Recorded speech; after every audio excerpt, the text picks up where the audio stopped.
السلام علیکم۔ 2020 میں گلگت بلتستان کے الیکشن کور کرنے کے لیے میں گلگت پہنچا تو پتہ چلا کہ بلاول بھٹو زرداری سکردو سے جلسوں پر جلسے کرتے گلگت کی طرف آ رہے ہیں، اور مریم نواز نے بھی اپنے جلسوں کا پروگرام بنا کر مسلم لیگ نون کی مقامی تنظیم کو بھیج دیا ہے۔ گلگت شہر میں ہر طرف گہما گہمی تھی اور سر شام ہی لوگ اپنی اپنی پسند کی پارٹی کے دفتر میں بیٹھ کر دادے انتخاب دیا کرتے تھے۔ الیکشن کی کوریج کے لیے میرا طریقہ یہ تھا کہ ہر روز صبح سویرے کسی ایک ضلع کے لیے چل پڑتا، وہاں پہنچ کر اپنا کام کرتا اور رات ہونے سے پہلے واپس گلگت پہنچ جاتا۔ اس کے بعد رات گئے تک کبھی ایک پارٹی اور کبھی دوسری پارٹی کے دفتر میں بیٹھ کر اپنا حساب کتاب لگاتا رہتا۔ اسی طرح ایک شام میں مسلم لیگ نون کے انتخابی دفتروں میں بیٹھا تھا کہ وہاں گلگت کے ایک مقامی رہنما جو وزیر بھی رہ چکے تھے مجھے دفتر کے باہر سڑک پر لے آئے۔ اس وقت تک مریم نواز 2 جلسے کر چکی تھیں جن میں انہوں نے تحریک انصاف اور پاک فوج کے خلاف کافی سخت زبان استعمال کی تھی۔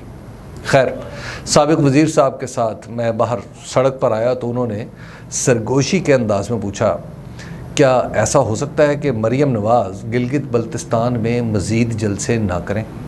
میں ان کا سوال سن کر چونک گیا، البتہ بولا کچھ نہیں۔ ان صاحب نے میرے چونک جانے کو نظر انداز کرتے ہوئے اپنی بات جاری رکھی اور کہا، مریم بی بی کو یہ اندازہ تک نہیں کہ گلگت بلتستان اور لاہور میں کیا فرق ہے۔ وہ جو کچھ لاہور میں کہتی ہیں وہی یہاں آ کر فرما رہی ہیں۔ یہاں ہم نے لوگوں سے اپنے کام کی بنیاد پر ووٹ لینا ہے، کسی سے دشمنی کی بنیاد پر نہیں، اور فوج کے خلاف بات کر کے تو ہرگز نہیں۔ آپ لکھ کر رکھ لیں کہ اگر یہی کچھ چلتا رہا تو ہم گلگت شہر کی اپنی پکی سیٹ بھی ہار جائیں گے۔ میں نے ان سے کہا، یہ آپ کی پارٹی کا معاملہ ہے، میں اس بارے میں کچھ نہیں کر سکتا۔ وہ کچھ مایوس ہو گئے اور کہا، میں سمجھا تھا آپ مریم نواز کو قائل کر سکتے ہیں۔ میں نے عرض کیا، جناب میں بڑے لوگوں کو مشورے نہیں دیتا، دوسرے یہ کہ مجھے کچھ کہنا ہو تو اخبار میں لکھتا ہوں یا ٹی وی پر بولتا ہوں۔ میری بات سن کر وہ کچھ مزید مایوس ہوئے اور پھر کہا، اچھا جب الیکشن کے بعد ہماری شکست کے اسباب پر کچھ لکھیں یا بولیں تو میری یہ بات ضرور لوگوں تک پہنچائیے گا۔ میں ان صاحب کی بات سن کر سمجھا کہ یہ ان کی انفرادی رائے ہوگی، لیکن مریم نواز کے جلسوں کے دوران مجھے مسلم لیگ نون کے کئی امیدواروں نے یہی کہا۔ میرا جواب ہمیشہ یہی رہا کہ میں اس معاملے میں کچھ نہیں کر سکتا۔ میں نے مسلم لیگ نون کے ایک مقامی رہنما سے کہا کہ آپ خود یہ بات مریم نواز صاحبہ سے کیوں نہیں کرتے؟ انہوں نے چڑ کر کہا، آپ چاہتے ہیں کہ مجھے پارٹی سے نکال دیا جائے۔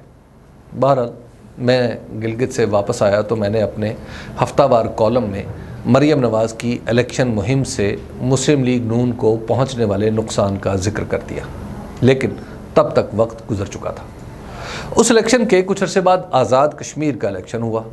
وہاں بھی مریم نواز نے خوب جلسے کیے، بلکہ فارورڈ کہوٹا کے ایک جلسے میں تو انہوں نے مجمع پر اپنی گرفت کا یوں مظاہرہ کیا کہ ان کے کہنے پر لوگ اٹھے، بیٹھے، ہاتھ کھڑے کیے، نیچے کیے، ایسا لگ رہا تھا کہ یہاں پر تو ان کی جیت پکی ہے۔ مگر نتیجہ آیا تو یہاں سے مسلم لیگ نون کا امیدوار ہار گیا۔ الیکشن کے بعد میں نے مسلم لیگ نون کے جیت جانے والے ایک امیدوار سے ان کی فتح کا سبب دریافت کیا تو ہنس کر بولے، موسم کی خرابی۔ میں نے حیران ہو کر پوچھا، وہ کیسے؟ تو کہا، موسم کی خرابی کی وجہ سے میرے حلقے میں میڈم نے جلسہ نہیں کیا۔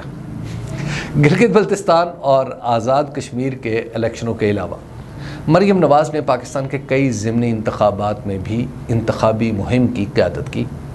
جب تک عمران خان اقتدار میں ہونے کی وجہ سے انتخابی مہم نہیں چلا پا رہے تھے، مریم نواز ان کے خلاف کامیاب رہیں۔ جیسے ہی عمران خان میدان میں اترے، انہوں نے خیبر پختونخوا کے بلدیاتی انتخابات کے دوسرے مرحلے میں حالات بدل کر رکھ دیے۔